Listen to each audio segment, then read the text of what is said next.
have 4 players and 1 coach. Things ran so late. We got to. Blame Coach Jones.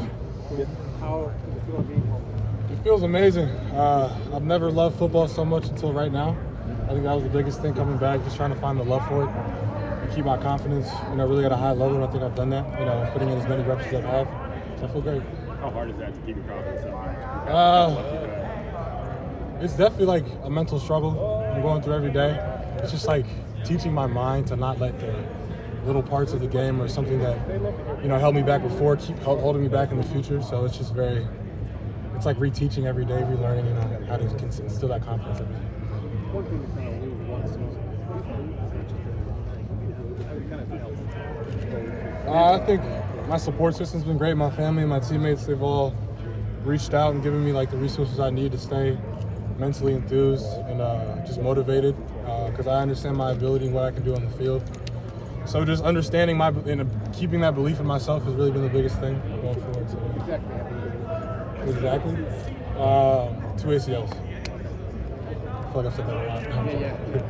But yeah, just the ACLs. So. Jimmy's had high praise for you since he got here.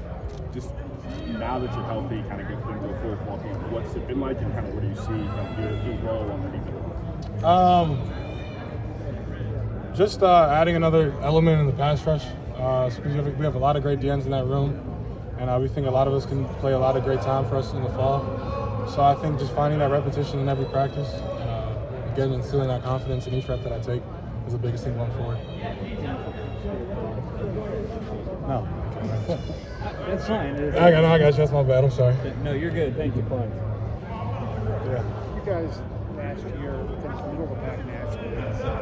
Obviously, a lot of things that go into sacks. It's going to get overrated down. How much of a point of emphasis is it this year? I think the biggest emphasis is doing our job. Because the thing about it is like a team rush. You can't just like focus on yourself when you're rushing the quarterback. And that's what Coach Jay's really harped on us. So it's really just understanding that there's 3 guys with you, also trying to rush to the quarterback. And 1 guy gets a sack, that means we all get a sack because we're all doing our job and making the right plays happen. So, yeah. How would you kind of judge the pass rush last year? I think it was more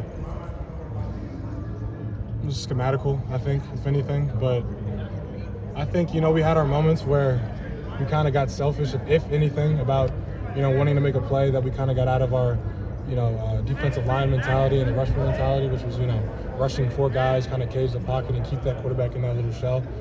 But other than that, I think we did a great job, and I think it showed in the stats. And we still have a lot of things to improve on, of course, but yeah, I think we were good. There were some times last year you get in games and flash, and was about to tap into this. Was it just a matter of you not being able to take a heavier workload physically a year ago? Because it seemed like you could do it in short bursts. Yeah, I think, some of it was like, it's kind of like my freshman year coming back. We didn't really know how much I could handle and like how many plays I could handle at a certain amount of time. So it was just like kind of trial by error, just seeing what I could do in the short amount of time that I had it. But I definitely think there was more trust to be had on the coach's side with me. So I think that definitely came into the spring, into this fall camp, doing all the plays and doing a lot of repetition with those plays and getting, really honed in on my playbook and things like that.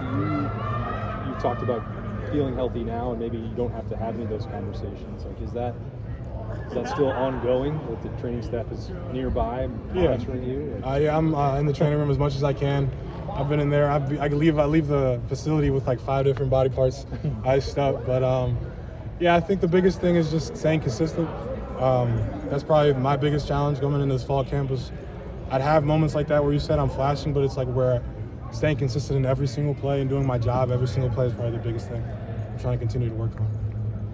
It's just the depth of defensive end. You're technically a backup. Caden Burns technically a backup. Kenyatta Jackson, you guys have the stories with Jack Sawyer, with JT. Just the depth of defensive end seems really good for you guys. Yeah, I personally think we're one of the best groups in the country. So I think it's great to have so many guys because it's going to be a very long season, and we're going to need a lot of rotation. So I guess even when Jack and JT come out of the game, that standard still has to be upheld. So that's really what me, Caden, and KJ are fighting to do every day. How's Edric? He's doing great. I'd say I feel like he's found himself in a humble kind of space, you know what I'm saying, where he's kind of took a step back and just like put his head down and worked. I don't think that's the same could be said for a lot of the freshmen here, and it's really cool to see and motivating to see from a young guy like that. What do you think this defensive front will be known for in October and November? What do you think y'all will be? People will be saying about it. Thanks, Coach Knowles. You're still, I know what you mean. It's just kind of hard to frame it because I'm not there yet, you know. Yeah. But I just hope that we're known for doing our job and playing at a violently high level each and every snap, going as hard as we can each and every snap.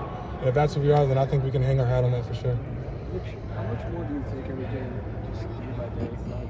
Oh gosh, man, who you telling? Nah, it's definitely like those injuries. Like I said, it's probably one of the more humbling experiences of my life, and it kept me grounded. You know, I really realized like this is not something that is going to be here forever, and I'm not going to be playing the sport forever. So I just really got to be blessed and thankful that I'm even in this position right now, coming back from those injuries, and still have the opportunity to play at a high level, which I am. So I think I've definitely found myself really trying to stay in the present as much as I can, because it's not always guaranteed that I'm going to be able to do what I can do. So, yeah. Well, you have the first one kind of happen. To get the second one, kind of be the same injury. Yeah. How did, I mean, like, did you ever think about giving up? It was definitely hard. I definitely had to lean on some of my loved ones, my family members, my parents, just to like really understand that this is what I wanted to do, and of course it is now. But yeah, it took a second to really just like, I had to understand what it really took to get my body right, how to recover right, how to rest right, do everything I can so that I can stay healthy through a long season. I'm good. Mike, you want to get Tyreek on the middle? We'll have Tyreek Williams right here at the 10-yard line. Championship on this roster when you got here. Yeah. Everyone did. Yeah. What does that still mean to you? And then going forward, like, how do you instill like this is how you win a Big Ten championship? Because we watched everybody who had already done it before. Yeah, I think it turns into motivation, if anything. Knowing that a lot of the guys who came before us got to that point and succeeded and stayed there. And so that level of excellence has to be like solidified in each rep that we do. And I think that the leaders of this team have really tried to hone in on that. Every rep and every practice, we're trying to like understand why we're doing it and what we're doing it for. So I think keeping that on the forefront of our minds and every day and every practice is the biggest part of getting back there. You talked to any of your 2020 classmates about that, getting back to that? I mean, yeah, we understand what's happened these past couple of years and all the things that we haven't done. So I think this year is definitely like kind of a redemption year in that, right? Understanding that, we've fallen short and we haven't met our expectations. And, it takes a lot to get there. We understand that. And it takes more than what we've done. So I think finally, taking that next step and doing everything we can intentionally will be the biggest thing going forward. That's what I talked to them about.